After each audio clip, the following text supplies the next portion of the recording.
What is up, guys? It is Ross, and welcome to the final Mario Kart Wii Limitless vehicle showcase. Those of you who have been paying astute attention throughout the series have probably deduced what the final vehicle is going to be. That's right, it is the SUGARSCOOT.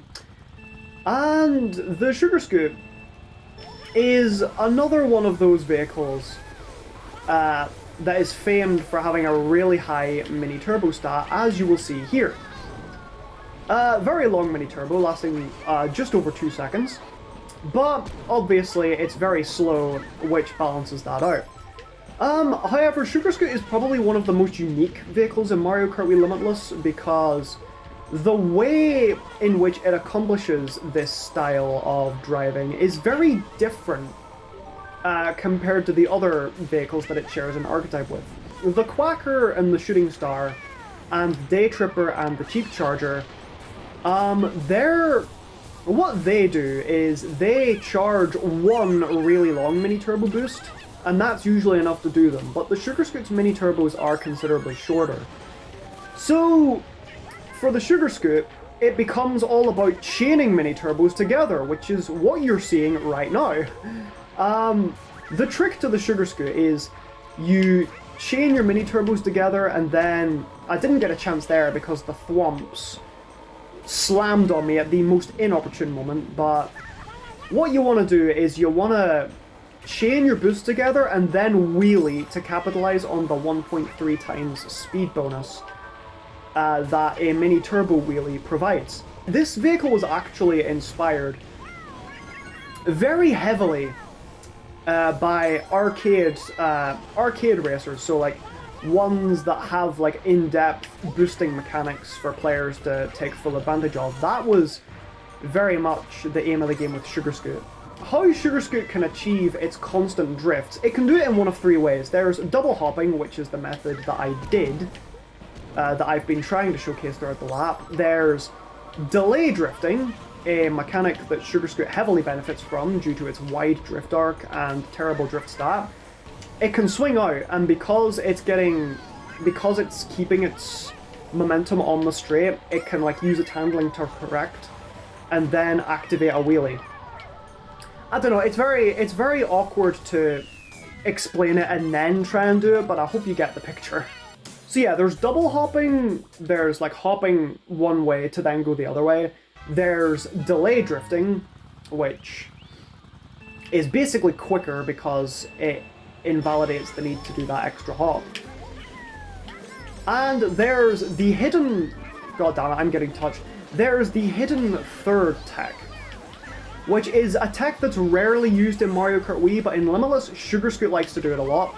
And that is real drifting. And what this does is it gives you the same like execution advantage as delay drifting does, with the added benefit of being able to take a much straighter trajectory because you're not swinging out nearly as far. So if you have the skill to pull it off, real drifting will very much be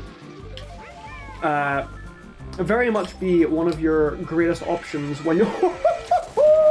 Wow, what convenience! And SUGARSCOOT being like one of the bouncier vehicles in Limitless. Fun fact, in the base game, it is the bounciest outside drift bike, which makes getting real drift actually very consistent, and in Limitless it's even more consistent due to Limitless's suspension changes. Now that being said, even though SUGARSCOOT does like real drifting, there are several instances where you can get away with delay drifting, and honestly, if you struggle with executing real drifts,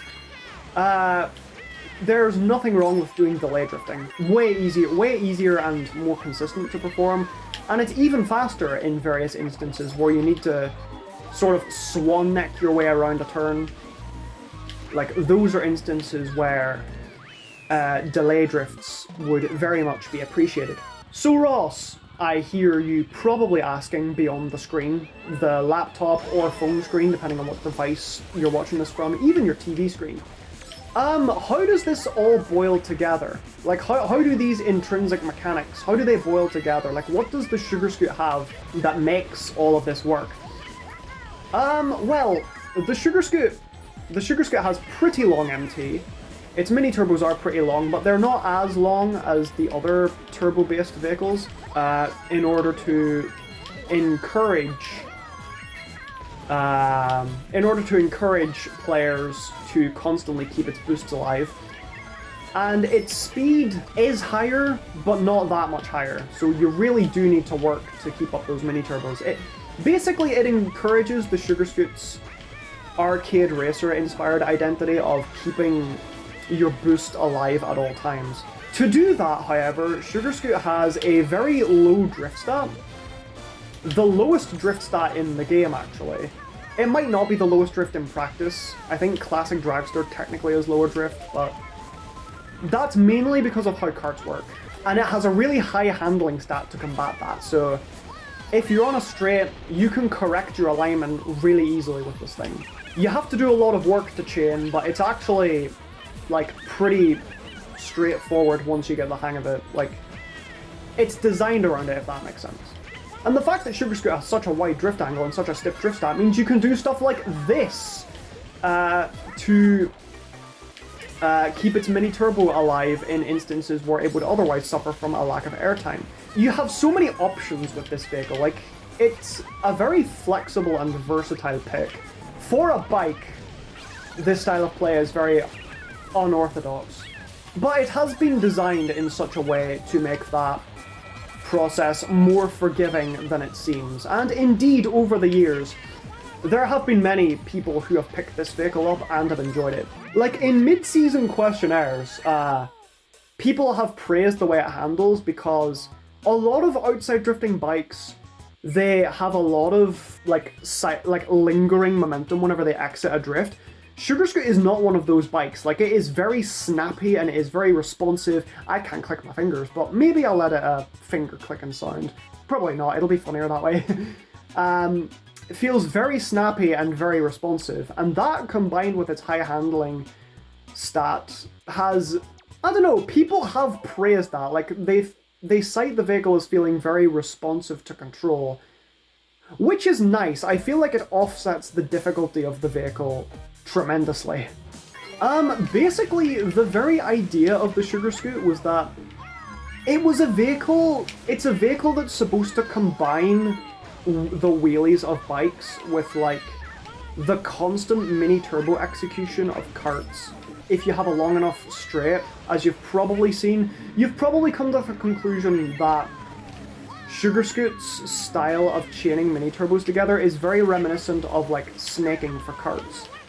Which is a valid conclusion to come to. Like, if you do it quick enough, if you execute it perfectly, your mini turbo basically never runs out, depending on the track layout. Like, if it's a flat track, how long you can keep a mini turbo active on the SugarScoot entirely boils down to player skill on some tracks, which is pretty fun, I will say. So why a bike that snakes? Well, that's always kind of an idea that I had in mind since Rebalanced, because Rebalanced was a good mod, but a common gripe a lot of people had was that outside drift bikes in that mod were very underused, and I kind of wanted to change that by giving some of them a unique identity.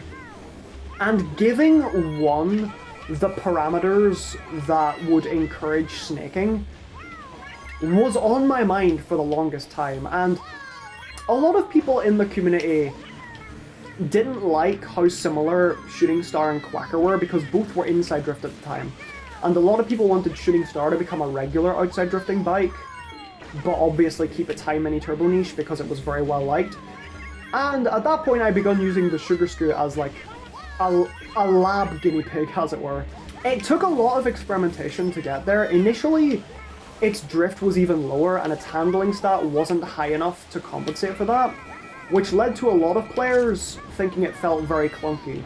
But after a lot of experimentation and a lot of feedback, we eventually reached the state we're at now, where SugarScoot, very high handling, very sharp and responsive transition between drifts and turning, very snappy and responsive vehicle to use. we reached a point where people were satisfied, basically.